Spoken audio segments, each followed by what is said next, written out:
O governo de Israel declarou o secretário-geral da ONU, Antônio Guterres, como persona não grata no país agora há pouco. E o Fabrício Naitz que vai explicar exatamente por quê para a gente. A falta de uma condenação aos ataques do Irã na noite de ontem, Lívia. É esse o motivo alegado pelo governo de Israel.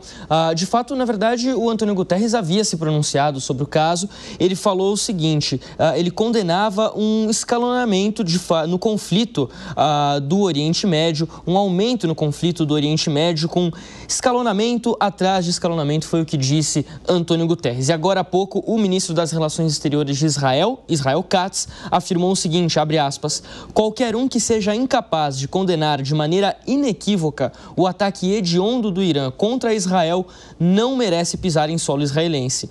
Este é um secretário-geral anti-Israel que dá apoio a terroristas, estupradores e assassinos, fecha aspas. Essas as palavras do ministro das Relações Exteriores de Israel, Israel Katz. A gente lembra que essa tensão entre Israel e a ONU não é de hoje, desde que começou a guerra lá em 7 de outubro, que a ONU pediu um cessar-fogo na região, pediu que as tensões fossem acalmadas. O governo de Israel havia se manifestado de forma contrária às declarações de Antônio Guterres, publicamente, seja na Assembleia Geral, seja no Conselho de Segurança da ONU. Então não tem nenhuma novidade aí, apesar de, claro, a novidade é que ele foi declarado persona não grata. Ele está proibido, nesse momento, Antônio Guterres, de entrar no território israelense. Ele está banido de entrar no território israelense.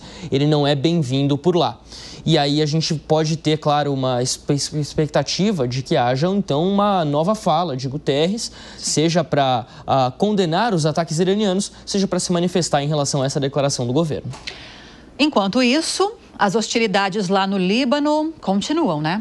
Continuam. E a gente teve agora há pouco o Hezbollah afirmando que teve um segundo encontro com o exército de Israel, com as tropas do exército de Israel em meio a essa incursão terrestre que o exército disse que estava realizando. Aonde, se a gente for olhar aqui no mapa, é nessa cidade de Marun al-Ras, que fica bem aqui na fronteira sul do Líbano com Israel. Estou ampliando aqui no mapa para a gente ver como ela fica pertinho, de fato, da fronteira. Essa linha aqui que a gente vê no mapa, para quem nos acompanha por imagens, é a fronteira. A gente está falando aqui de cerca de 2 quilômetros de distância entre a cidade e a fronteira. Postado, né? É, exatamente ao lado. E aí a gente, segundo o Hezbollah, as tropas entraram pelo leste da cidade, ou seja, vindas muito provavelmente aqui dessa cidade de Aviv, entrando em direção ao leste. E segundo o Hezbollah, houve combates, mas o Hezbollah afirma que conseguiu afastar as tropas israelenses. Não foi o primeiro combate reportado pelo Hezbollah. O Hezbollah também fala de um outro combate que aconteceu mais ao leste aqui do país, um pouquinho mais ao leste, nessa outra cidade também próxima da zona de fronteira, Adaicid, também por aqui, disse que conseguiu infligir danos às tropas de Israel e que conseguiu afastar as tropas de Israel novamente.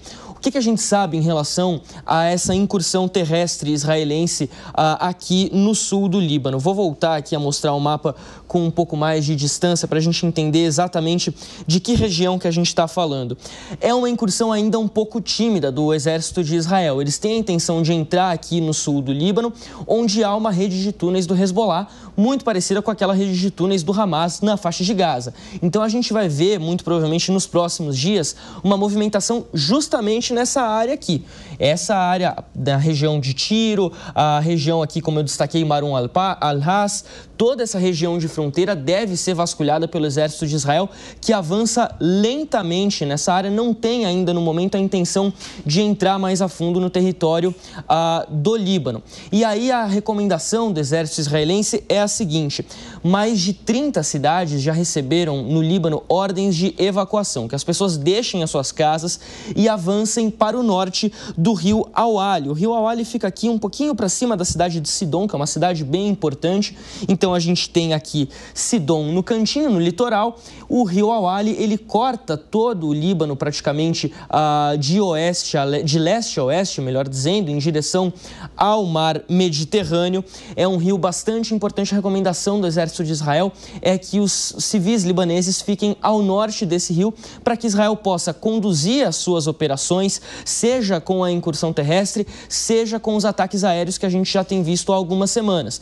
E aí o exército de Israel diz o seguinte: uma vez que as operações forem concluídas, vocês poderão retornar às suas casas. Isso interessa também aos cidadãos israelenses que vivem aqui na fronteira sul, porque eles também receberam ordens de evacuação do exército de Israel e a promessa do governo Netanyahu é levar essa gente de volta para casa o quanto antes. A gente está falando aqui de pelo menos 150 estruturas terroristas do Hezbollah destruídas nos ataques aéreos de Israel na última semana. A gente está vendo a mesma história que aconteceu lá na faixa de Gaza se repetir agora no Líbano. Vamos ver se vai continuar se repetindo, né? Obrigada, Naitsky. Até a próxima.